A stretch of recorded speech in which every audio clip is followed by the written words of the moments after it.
तो friends, India को अपने 15th वाइस प्रेसिडेंट मिल चुके हैं। जी हाँ, एनडीए उम्मीदवार सीपी राधाकृष्णन हमारे नए वाइस प्रेसिडेंट बनकर आए हैं, जिन्हें कुल 452 वोट्स मिले हैं, जिन्होंने अपने अपोजिशन में खड़े कैंडिडेट सुदर्शन रेड्डी, जो कि इंडिया अलायंस के थे, उन्हें 152 वोट से पीछे किया है। तो चलिए साथ ही वाइस प्रेसिडेंट के इलेक्शन किस तरीके से होते हैं इसे भी डिस्कस कर लेते हैं, क्योंकि ये नॉर्मल इलेक्शन से डिफरेंट होते हैं।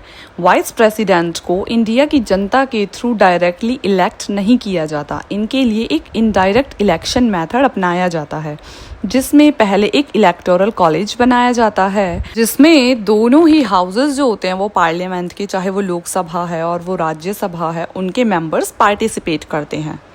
यहाँ पे ध्यान देने वाली बात यह है कि प्रेसिडेंट के इलेक्शन से वाइस प्रेसिडेंट के इलेक्शन थोड़े डिफरेंट होते हैं और साथ ही उनका इलेक्टोरल कॉलेज भी डिफरेंट होता है। अब इसमें हमें दो मेजर डिफरेंसेस देखने के लिए मिलते हैं। पहला, जो वाइस प्रेसिडेंट को इलेक्ट करते हैं उसमें जो मेंबर ऑफ पार्लियामेंट हैं वो दोनों होते हैं, चाहे वो इलेक्टेड हो या नॉमिनेटेड हो।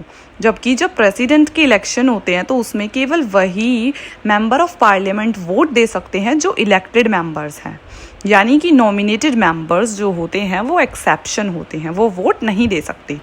दूसरा जो मेजर डिफरेंस होता है वो यह है कि जो प्रेसिडेंट के इलेक्शन होते हैं उसमें एमएलएज भी पार्टिसिपेट करते हैं, यानी कि मेंबर ऑफ लेजिस्लेटिव असेंबली, जबकि वाइस प्रेसिडेंट के इलेक्शन में ये लोग पार्टिसिपेट नहीं करते। ऐसा क्यों होता है? क्योंकि जो हमारे प्रेसिडेंट ऑफ इंडिया हैं उनके हाथ में सारी पावर्स होती हैं, यानी कि वो हेड ऑफ द कंट्री हैं, जो कि सेंटर का भी एडमिनिस्ट्रेशन देखते हैं और स्टेट्स का भी एडमिनिस्ट्रेशन देखते हैं। इसीलिए जब भी प्रेसिडेंट के इलेक्शन होते हैं उसमें एमएलएज पार्टिसिपेट करते हैं, जबकि जो वाइस प्रेसिडेंट होते हैं उनकी जो मेन ड्यूटी होती है वो as a chairperson of Rajya Sabha काम करते हैं। उसके अलावा बहुत रेयरली होता है कि प्रेसिडेंट अगर अपने पद से इस्तीफा दे दें या किसी कारणवश उन्हें अपना पद छोड़ना पड़े तो वाइस प्रेसिडेंट टेम्परेरीली प्रेसिडेंट का पद संभालते हैं।